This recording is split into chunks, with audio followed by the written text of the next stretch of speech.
Indeed, breaking news, Russia has agreed to a ceasefire in Ukraine. The publication Axios, citing its sources in the White House, stated that the Russians agreed that a ceasefire is necessary in order to hold a referendum on the territorial issue in Ukraine, although previously they had refused to cease hostilities until a final peace agreement was reached. Today, December 26, the Russians reportedly held talks with the Americans. Since on Sunday, President of Ukraine Volodymyr Zelensky will meet with Donald Trump in Florida to discuss the peace plan, the referendum, and ending the war. And now Zelensky has already admitted that if a ceasefire is established in Ukraine, then within 60 days Ukraine could hold both presidential elections and referendums. And now a working group has already been created in the Ukrainian parliament to prepare the legislative framework for this. And now Axios sources claim that Russia has agreed to a temporary ceasefire along the entire front line even before a peace agreement is reached, so that Ukrainians can hold a referendum. But here a whole range of nuances arises, which we will discuss with you in this episode. I'm Alexei Pechi. In this episode, let's discuss this topic together, but before we start, I ask you to subscribe to this channel, give it a like, and leave any comment under this episode. This really helps a lot in promoting the video on YouTube, and I would be grateful to you for that. Also, subscribe to my Telegram channel, Pechi News. The link is in the description of this video. There we publish breaking news as it comes in, as well as all the announcements about new episodes here on this YouTube channel. So, it is already known that on Sunday, December 28, United States President Donald Trump will receive Ukrainian President Volodymyr Zelensky at the Mar-a-Lago residence to try to reach an agreement on the United States peace plan. As reported by Axios, the meeting indicates significant progress in the negotiations. Because earlier, Donald Trump stated that he would meet with Zelensky only if he believed that the deal was close to completion. Vladimir Zelensky confirmed he would meet Trump. He said that Donald Trump's peace settlement plan is 90% agreed upon, but he couldn't say whether they would sign any agreements between themselves. Quote, "We are not wasting a single day. We have agreed on a high-level meeting with President Trump. A lot can be resolved in the near future, even before the new year. The president's meeting will occur after 3 days of negotiations in Florida between Trump's advisors and Stephen Vettel, and this is the last in a long series of meetings over the past 2 months." And now, a high-ranking American official described the negotiations with the Ukrainian representative Rustem Umerov and the Russian envoy Kirill Dmitriev as positive and constructive. Quote, "We've done all we can in our relations with the Russians and Ukrainians. In the past 2 weeks, we have made more progress. We want to achieve our goal. We are moving in the right direction. But it is known that discussions continued even during the Christmas holidays." And so on Thursday, Zelensky spoke with Stephen Witkoff and Jared Kushner, quote, "We are truly working around the clock to bring an end to this brutal Russian war against Ukraine and to ensure the realism, effectiveness, and reliability of all documents and steps. I hope that today's Christmas agreements and the ideas we discussed will prove useful a little later." After this conversation with Zelensky, Witkoff and Kushner held additional negotiations with the Ukrainian negotiators and then with Russian officials.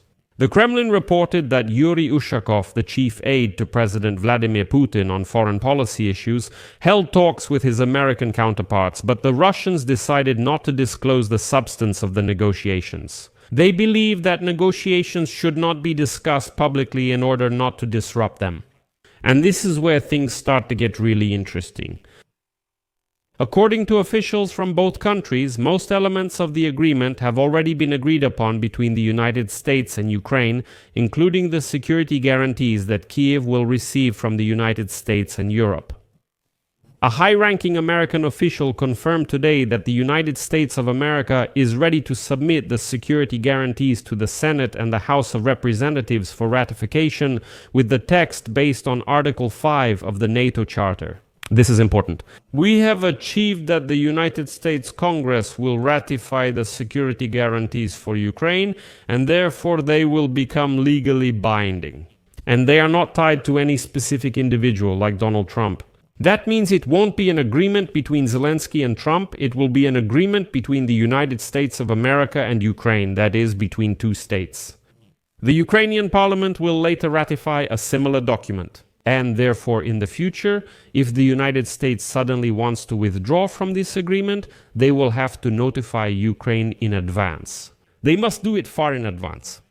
For example, in the case of leaving NATO, a country must notify all NATO members a year in advance that it intends to leave the alliance. This is an important point, and quoting Zelensky is appropriate here. The United States and Europe will provide security guarantees to Ukraine.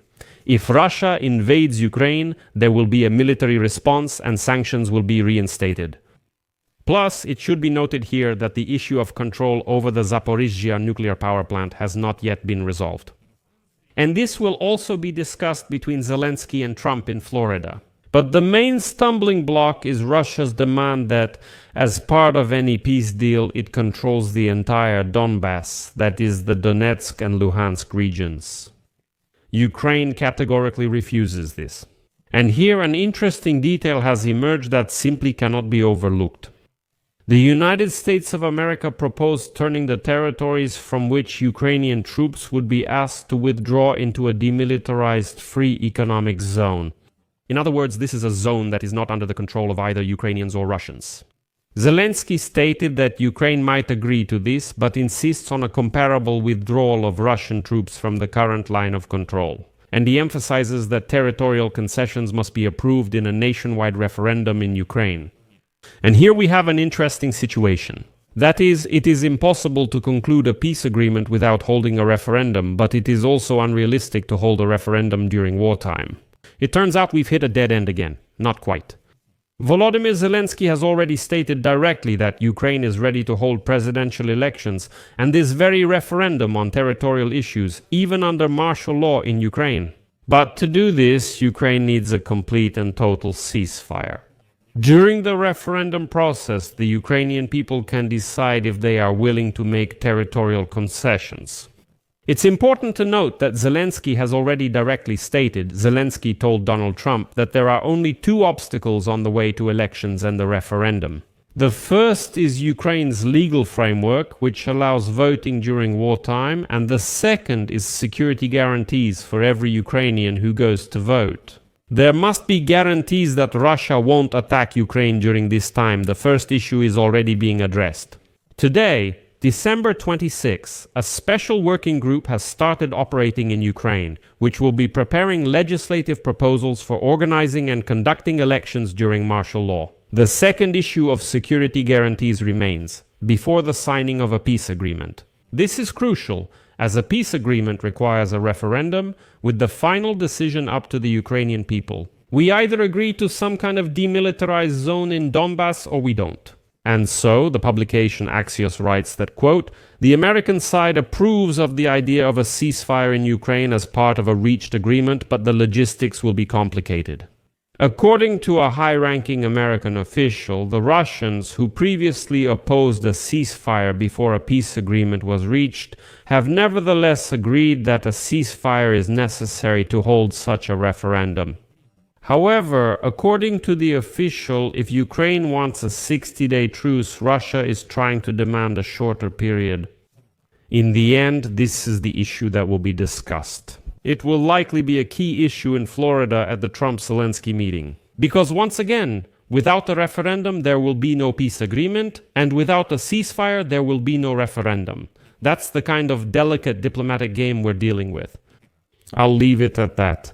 Share your opinions and conclusions in the comments below this episode, subscribe to the channel, and don't forget to hit the like button. Friends, if you found this episode useful and interesting, you can support the work of this YouTube channel with your donation or by becoming a paid sponsor of this YouTube channel using the links and details in the description of this video. It says there, support the channel Alexei Pechi. Choose any format that is convenient for you. I will be grateful for any support from you. That's all for now. Take care of yourselves. Goodbye, everyone.